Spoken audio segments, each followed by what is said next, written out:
સાબરકાંઠા જિલ્લાના હિંમતનગર ખાતે લીંબચ માતાજી મંદિર સમાજવાડી ખાતે આજે અડાઠમ જથ નાઈ કેળવણી મંડળના નેજા હેઠળ 24મો સમૂહ લગ્નોત્સવ યોજાયો હતો, જેમાં 15 જેટલા યુવા યુવતીઓ લગ્ન ગ્રંથિથી વિધિ વિધાન મુજબ જોડાયા હતા। લગ્ન ગ્રંથિથી જોડાનાર તમામને સમૂહ લગ્ન સમિતિ દ્વારા સરકાર દ્વારા મળતા લાભો, લગ્નનું પ્રમાણપત્ર અને અન્ય સહાયના ફોર્મ પણ ભરાયા હતા। તેમજ સમાજના દાતાઓ દ્વારા કન્યાદાન માટે આપેલ ભેટ સોગાદો પણ તમામને આપવામાં આવી હતી।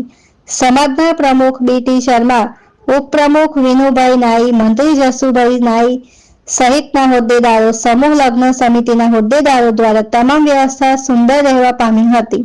સમૂહ લગ્નોત્સવના ભોજન પ્રસાદના દાતા કાબોદરા ગામ સમસ્ત વતી અરવિંદભાઈ તેમજ દાતા ધવલભાઈ નાઈ સહિતના કાબોદરા ગામના નાઈ પરિવારને સમાજ દ્વારા સન્માનિત કરવામાં આવ્યા હતા।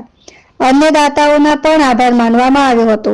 સમાજ વિકાસ, શિક્ષણ અને કેળવણી વિકાસની વાતો મંચસ્થ મહાનુભાવો દ્વારા કરવામાં આવી હતી।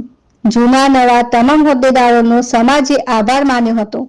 રમેશ નાયક, પ્રાંતિજ।